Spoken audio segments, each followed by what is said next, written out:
السلام علیکم ورحمۃ اللہ وبرکاتہ۔ بسم اللہ والصلاۃ والسلام علی رسول الکریم، اما بعد فاعوذ باللہ من الشیطان الرجیم، بسم اللہ الرحمن الرحیم۔ جملہ اسمیہ جو کہ مبتدا اور خبر پر مشتمل ہوتا ہے، اس کے اوپر ہم انا اور کانا کا اثر دیکھ رہے تھے۔ انا کے بارے میں ہم نے کہا تھا کہ وہ مبتدا کو نصب کرتا ہے اور کانا جو ہے وہ خبر کو نصب کر دیتا ہے۔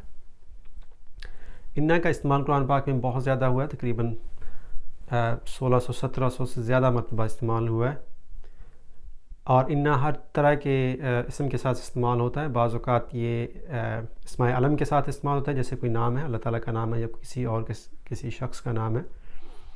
انا ضمیروں کے ساتھ بھی استعمال ہوتا ہے۔ انا الف لام کے ساتھ جو معرف باللام بنائے کے ساتھ اسم بنائے جاتے ہیں، ان کے ساتھ بھی استعمال ہوتا ہے۔ اور انا اسماء موصولہ کے ساتھ بھی استعمال ہوتا ہے، جیسے الذی، اللتی، اللتانی اور الذین، ان کے ساتھ بھی استعمال ہوتا ہے۔ اب ہم نے یہ دیکھا ہے کہ انا کو ایک اسم چاہیے، تو ایک چیز یہ ہے کہ انا کو اسم چاہیے۔ انا کو ایسا اسم چاہیے جس کو وہ جس کی وہ حالت بدل سکے، وہ حالت رفع سے اس کو حالت نصب میں کر سکے۔ اب مسئلہ یہ ہوتا ہے، بعض اوقات ہم نے 3 چیزوں پہ غور کرنا ہے۔ ایک تو یہ ہے کہ انا بعض اوقات جملہ فعلیہ کے ساتھ بھی استعمال ہوتا ہے، جملہ فعلیہ کے ساتھ بھی استعمال ہوتا ہے۔ ہم تو جملہ اسمیہ کے ساتھ پڑھ رہے ہیں نا، جیسے اللہ رؤوف یا اللہ رحیم، اس کے اندر تو اگر آپ نے انا لگانا ہے تو بہت آسان ہے کہ اللہ کی جگہ پہ اللہ کر دیں گے آپ، ان اللہ ہو جائے گا۔ لیکن یہاں پہ اگر فکرہ ہو، وہ جانتا ہے، یعلم ما فی الصدور، یا وہ جانتا ہے ما فی الصدور، جو کہ سینوں کے اندر ہے۔ اگر آپ نے یہاں پہ انا کا استعمال کرنا ہو تو پھر اس فکرہ کو ہمیں، یہ جملہ فعلیہ ہے، اس کو پہلے ہمیں اسمیہ میں بدلنا پڑے گا۔ جملہ فعلیہ کو ہمیں اسمیہ میں بدلنا پڑے گا۔ ایک تو ہم نے یہ کام دیکھنا ہے کہ جملہ فعلیہ کو اسمیہ میں کیسے بدلتے ہیں، ایک چیز ہم نے یہ پڑھنی ہے ابھی، تاکہ ہم دیکھ سکیں کہ انا کیسے اس کے اوپر اثر کرتا ہے۔ تو ایک یہ چیز ہوگی۔ دوسری بات ہم نے یہ دیکھنی ہے کہ بعض اوقات خبر جو ہوتی ہے وہ معرفہ ہو جاتی ہے۔ ہم نے ابھی تک کیا پڑھا ہے؟ ہم نے ابھی تک پڑھا ہے کہ خبر جو ہوتی ہے وہ ہمیشہ نکرہ ہوتی ہے، لیکن اب میں آپ سے کہتا ہوں کہ اللہ رحیم ہے، اب ایک فکرہ لکھتا ہوں، خبر کو معرفہ کرنا ہے، ہم پڑھ رہے ہیں۔ میں ایک فکرہ لکھتا ہوں یہاں پہ، اللہ رحیم ہے۔ اب میں یہاں پہ میں اگر یہ کہنا چاہوں کہ اللہ وہی تو رحیم ہے، اللہ وہی تو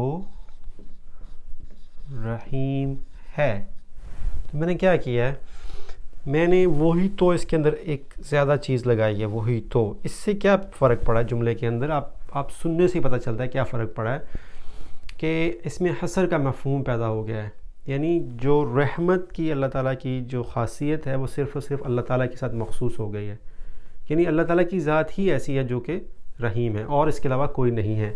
تو اللہ وہی تو رحیم ہے، اس طرح سے ہم کسی خبر کو مخصوص کر سکتے ہیں۔ تو وہی تو رحیم کرنے سے کیا ہوا، جو خبر تھی وہ معرفہ بن گئی ہے، معرفہ بن گئی ہے۔ تو دوسری چیز ہم نے پڑھنی ہے کہ خبر کو معرفہ کیسے کرتے ہیں۔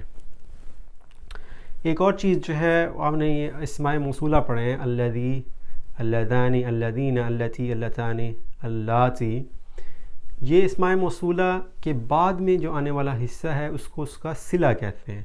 جیسے میں کہتا ہوں کہ وہ لوگ جو، اب جب تک آپ اس کے بارے میں، جو کے بارے میں بتائیں گے نہیں کچھ، اس وقت تک فکرہ مکمل نہیں ہوگا، کوئی سمجھ نہیں آئے گی۔ تو جو بعد میں آنے والا حصہ ہوتا ہے اس کو صلہ کہتے ہیں۔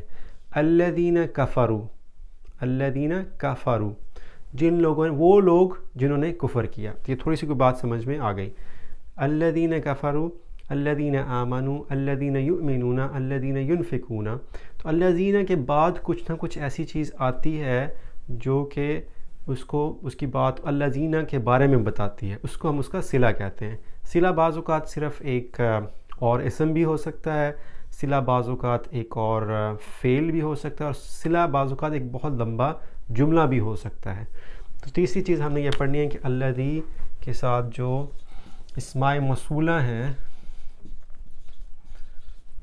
ہیں اس کے بعد جو آنے والی چیز ہوتی ہے اس کو صلہ کہتے ہیں۔ تو اگر ہم یہ تین چیزیں کریں گے انشاءاللہ تعالی، آنے والے ویڈیوز کے اندر ہم تین چیزوں کے بارے میں دیکھیں گے، تو اس کے بعد انشاءاللہ ہم دوبارہ انا کے بارے میں، انا پہ واپس چلے جائیں گے اور انا کی آیات دیکھنا شروع کر دیں گے قرآن پاک کے اندر جہاں جہاں پہ وہ استعمال ہوئی ہیں۔ تو وہاں پہ انا جو ہوگا وہ جملہ فعلیہ کے ساتھ بھی استعمال ہو رہا ہوگا، وہ ایسی جگہ پہ بھی استعمال ہوگا جہاں پہ خبر معرفہ ہوگی، اور وہاں پہ بھی استعمال ہوگا جہاں پہ وہ اسماء موصولہ کے ساتھ مل کے آ رہا ہوگا۔